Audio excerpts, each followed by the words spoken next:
وہ کیفیت نہیں ہے کہ پہلی کلاس میں بچے کو داخل کیا اور 10ویں کلاس میں پروڈکٹ لے لی. اسی طرح سے بینکنگ کے اندر بینکنگ اچھی خاصی چیلنج ہو چکی ہے کہ صرف ایک لنک اسٹیبلش ہونا ہے میرے بزنس کے ساتھ جو کہ انٹرنیٹ کی بنیاد پر ہو سکتا ہے. بینک کو میرے کتابوں کو دیکھنے کا موقع مل جائے تو مجھے ملاقات کرنے کی ضرورت نہیں پڑے گی.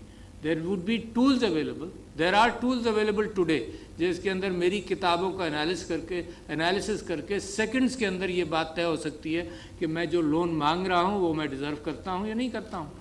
تو لہٰذا there is a serious challenge which is coming our way. وہ ڈیجیٹل کیفیت جو پیدا ہوتی جا رہی. مگر یہ جو کنسنٹریشن آف کیپٹل ہے یہ بڑا تکلیف دہ کیفیت ہے. اور جیسے میں آپ سے ذکر کر رہا تھا کہ آئی ٹی سیکٹر کے اندر اب یہ کیپٹل شفٹ ہو رہا ہے اور کووڈ کے بعد جس طرح سے کنسنٹریشن ہوا ہے تو لوگ کہتے ہیں کہ prophets huge prophets and huge accumulation of wealth will happen there. آپ لوگ تو بینکرز ہیں, میں تو ہوں بھی نہیں, مگر تھامس پکیٹی نے اس بات کو ریز کیا تھا. کیپٹل ان دا 21st سینچری اس کی 2013 کے اندر کتاب تھی. پھر اس نے 2020 کے اندر کیپٹل اینڈ آئیڈیالوجی لکھی. اس کے اندر اس نے کچھ گرافس بھی رکھے جس سے اندازہ یہ ہوتا ہے کہ بہت سارے ممالک, مجھے تعجب یہ ہوا کہ جو ڈسکریپنسی غریب اور امیر کے درمیان جو ڈسکریپنسی مثال کے طور پر ہندوستان میں 2014 سے 18 تک ہوئی ہے وہ شاید دنیا کے بہت کم ممالک میں ہوئی ہے. اچھا, اس کا تعلق پھر نیشنل پالیسیز کے ساتھ ہے.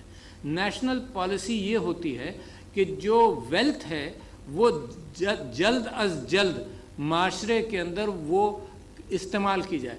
بینکنگ انڈسٹری تو چلی, سب سے پہلے وینس کے اندر یہ کام ہونے لگا کہ جو سلیپنگ کیپٹل ہے اور جو تاجر باہر جا رہا ہے کام کرنے کے لیے اس کا کوئی ریشو اسٹیبلش ہو. تو اس زمانے میں 30 to 70% ریشو اسٹیبلش ہوا کہ سلیپنگ کیپٹل یہ بہت بڑی اوپننگ آئی کہ لوگوں کے پاس جو ذخیرہ تھا جائیداد کا اور پراپرٹی کا اور پیسے کا اس کو وہ شیئر کر سکیں. تو لہٰذا کیپٹل بلاک نہیں ہوا.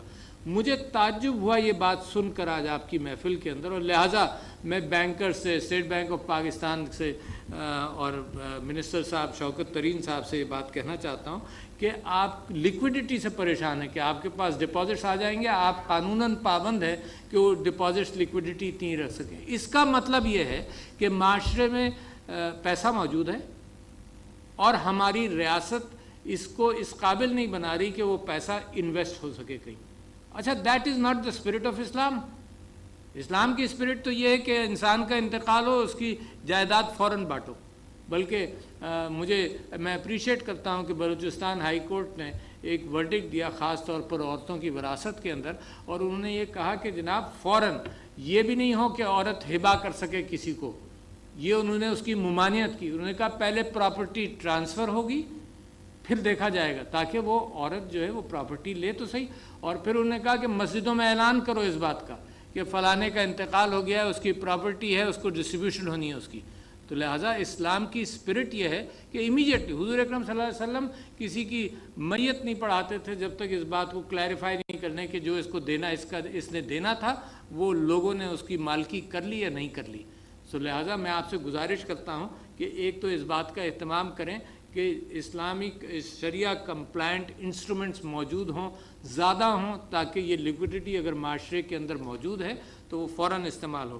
دوسرے یہ بھی مجھے دیکھ کر تعجب ہوا جو فگرز یہاں پہ رکھے گئے کہ پی آئی بیز اور ٹی بلز کے اندر کوئی انسٹرومنٹ ایسا نہیں ہے جو اس کو شریعہ کمپلائنٹ کر سکے تو اسلامک فائنینشیل انسٹیٹیوشنز اس کے اندر بھی پارٹیسپیٹ کر سکیں.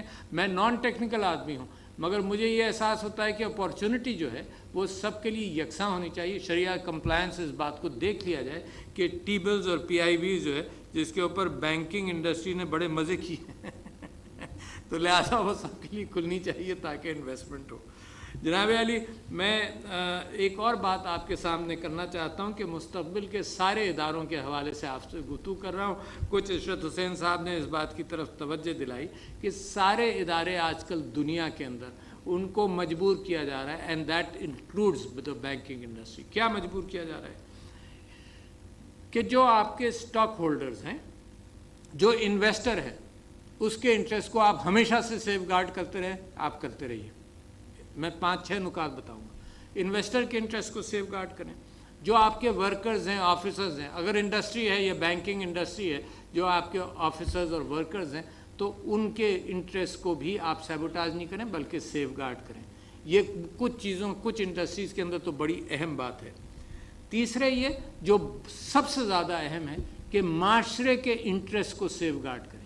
اچھا، معاشرے کے انٹرسٹ کا صرف یہ نہیں ہے کہ وہ پیسہ بنایا جائے، معاشرے کے انٹرسٹ کے ساتھ یہ بھی چیز ہے کہ وہ پیسہ کس طرح سے بنایا جائے. اور ارشد حسین صاحب نے بھی ایک بات کی اور لوگوں نے بھی کہی کہ اس کے اندر انصاف، اس کے اندر ایکویٹی، اس کے اندر ایتھکس اینڈ مورالٹی، اس کے اندر جو امپیکٹ کہ اس لون کا، اس انویسٹمنٹ کا کیا امپیکٹ ہوگا، اس کے ساتھ ساتھ ایک اسپریچول سیٹسفیکشن، یہ معاشرے کی بنیاد ہے جس کو کیپٹلزم نے بالکل نکال دیا. کسی ساری دنیا کے معاملات اور کاموں کے اندر اسپریچولزم اور انسان کی سیٹسفیکشن کا تعلق نہیں ہے. صرف کیپٹلزم نے ایک چیز کو پروموٹ کیا، وہ ہے گریڈ، ندیدہ پن، جمع کرنا ہے، اور معاشرہ چاہے جہاں جائے یہ ویلتھ ایکیومولیشن. تو اس کو ایک اچھا اسلامی معاشرہ اس ایکیومولیشن کو فائٹ کرتا ہے اور اسپریچول سیٹسفیکشن دیتا ہے، وہ اطمینان دیتا ہے، وہ کنٹینٹمنٹ دیتا ہے کہ جو حاصل ہے اس پہ اطمینان کے ساتھ رہو. خوشیاں، لوگوں کی ہمدردی، لوگوں کی مشکلات، یہ وہ سیٹسفیکشن ہے جو اسلامی معاشرہ دیتا ہے. اور چوتھے یہ کہ ہیومن ریسورسز. اچھا، ہیومن ریسورسز یہ معاشرے کی ذمہ داری جو میں بتا رہا تھا. چوتھی چیز ماحول کے اعتبار سے جو انڈسٹری ہو، بینکنگ انڈسٹری ہو، ماحول کے اعتبار سے اس کو کانشیس رہنا چاہیے. کیونکہ اب پچھلے 30-40 سال سے سب سے پہلا آپ لوگوں کو علم بھی نہیں ہوگا کہ کارل گوسٹاف یونگ جو ڈریم انالیسس کرتا تھا اور سائیکالوجسٹ تھا، اس نے 1950s میں یہ بات لکھنی شروع کی کہ انسان ماحول سے بہت دور ہے. تو چوتھی چیز میں نے آپ سے ماحول کی بات کی. اور پانچویں چیز جو ہے جو بینکنگ انڈسٹری کے لیے کہ آج بہتر ہو اور کل بھی بہتر ہو. یہ جو چیزیں ہیں یہ انڈسٹری، ہر انڈسٹری اپنے اندر اس کو ایبزارب کرنا چاہیے. اور آخری چیز جو میں آپ سے دو چیزیں اور ذکر کرنا چاہتا ہوں. ایک یہ کہ آپ نے پرائرٹی کا، اسٹیٹ بینک پاکستان کے گورنر نے پرائرٹیز کا ذکر کیا. ہاؤسنگ یقیناً بڑی اہم چیز ہے وہ، اور ایگریکلچر اور پروپورشن آف لونز کے اندر ایک پابندی اپنے اوپر عائد کیجیے. میں ان سے دو اور چیزوں کی گفتگو ہمیشہ کرتا رہتا ہوں. ایک یہ تو خواتین کی اپارچونیٹیز کے لیے جو، اور ساری بینکنگ انڈسٹری مجھے یہ کہتی ہے کہ جی خواتین کے لیے جو ہم نے لونز رکھے ہوئے ہیں وہ خواتین آئیں نہیں آگے.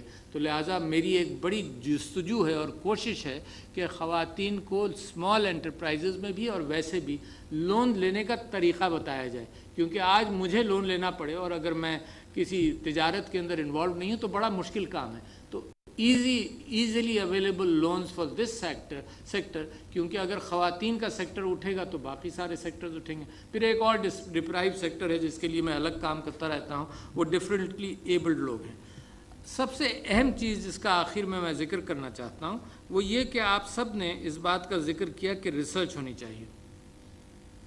اور ایک پہلے یہ بھی دیکھ لیجئے کہ ساری banking industry through out history جنگ سپانسر کرتی تھی نیویز کو بلڈ اپ کرنے کے لیے، چاہے وہ اسپینش نیوی ہو، چاہے پورچوگیز ہو، چاہے برٹش نیوی ہو. سارا پیسہ بینکنگ انڈسٹری کا اس ربا کے اندر ہوتا تھا. لہٰذا ایک سویلائزیشن کے اندر ایک نفرت کی کیفیت عام آدمی کی اس کے ساتھ ہوئی. تو لہٰذا اس حوالے سے اب وہ کیفیت پیدا ہونا چاہیے ایک اچھے اسلامی معاشرے کے اندر کہ لوگ اس بات سے اطمینان رکھیں. ہمیشہ میں باہر سے جب واپس آیا اپنی تعلیم دوسری مرتبہ مکمل کر تو میں نے کہا کہ میرے پاس ٹیلنٹ ہے، میرے پاس پوٹینشل ہے. امریکہ میں رہوں گا تو مجھے قرض مل جائے گا. یہاں آیا تازہ MCB پرائیویٹائز ہوا تھا، بہت سارے بینکوں کے میں نے چکر لگائے. سب نے کہا تمہارے پاس کوئی جائیداد ہے تو گروی رکھا دو. تو میں نے کہا میرے پاس کوئی جائیداد نہیں ہے، ابھی میرے والد صاحب کی پراپرٹی کا بھی سیٹلمنٹ نہیں ہوا. تو یقین جانیے پوٹینشل پر اور ایبلٹی ٹو ریٹرن پر لون نہیں ملا. اب کامیاب جوان پروگرام اور بہت سارے پروگرامز ایسے شروع ہوئے ہیں جس کے اندر پوٹینشل پر، اس کے علم کی بنیاد پر، فیزیبلٹی کی بنیاد پر لون دیے جا رہے ہیں. آپ نے ایک نیا انسٹرومنٹ دیکھا ہوگا وینچر کیپٹلزم. وہ دیکھتا ہے پوٹینشل، پیسہ ڈالتا ہے ہیں تاکہ لوگوں کا پوٹینشیل اور جو خیالات ہیں اور آئیڈیاز ہیں ان کو جلدی پروموٹ کیا جائے. تو لہٰذا اب جو چینج آنی چاہیے ایک ریاست مدینہ کے اندر جس چیز کی وہ یہ ہے کہ پوٹینشیل اور ideas rather than collateral of property کے اوپر لونز دیے جائیں اینڈ انسٹرومنٹس آپ کو بنانے پڑیں گے کہ اس کے اندر آپ کا بھی نقصان نہ ہو مگر معاشرے میں لون دیا جاتا ہے کل کی خواب کی بنیاد پر آج دیا جاتا ہے بجائے اس کے کہ آدمی 10 سال محنت کرے پھر اتنا کما لے کہ آج کا آئیڈیا وہ امپلیمنٹ کرے. بینک کیا کرتا ہے کہ وہ 10 سال کے خواب کو آج دیتا ہے تاکہ بجائے اس کے کہ 10 سال اس آدمی کے معاشرے میں ضائع ہوں. آدمی کی پروڈکٹیو زندگی کتنی ہے 30-40 سال. 30-40 سال کے اندر وہ آج لے آتا ہے اپنا کل کا مستقبل. اور آخری بات جو میں آپ سے کہنا چاہتا ہوں وہ آپ نے ریسرچ کا ذکر کیا ہے. اچھا ہمیشہ ذکر ہوتا ہے. میں آپ کو بتاؤں میں ارشد حسین صاحب کے ساتھ پچھلے دنوں بھی ایک گفتگو کر رہا تھا اور بات کر رہا تھا کہ پاکستان کے اندر ریسرچ کرنے کے لیے ایک الگ ادارے بار بار بنائے جاتے ہیں. دیر آر 22 تھنک ٹینکس جن کی پروڈکٹ کوئی پڑھتا نہیں ہے. اگر بینکنگ انڈسٹری کو ضرورت ہے ریسرچ کی تو وہ تھنک ٹینکس موجود ہیں نمبر 1. نمبر 2 آپ کا ایک یونیورسٹیز کے ساتھ ایک تعلق بننا چاہیے. یونیورسٹیز میں آلریڈی ریسرچ ہو رہی ہے جو بینکنگ سائٹ پر یا کامرس کے اسٹوڈنٹس ہیں ان کے ساتھ آپ ریسرچ کو اسپانسر کریں. انسٹیٹیوشنز کے ساتھ مل کر اپنے ٹاپکس دیں اپنا ڈائریکشن دیں. مینٹورشپ کریں لوگوں کی بچوں کی مینٹورشپ کریں تاکہ وہ ایک کمبینیشن بنے کہ جس ریسرچ کی ضرورت ہے وہ پروڈکٹ آپ کو ملے.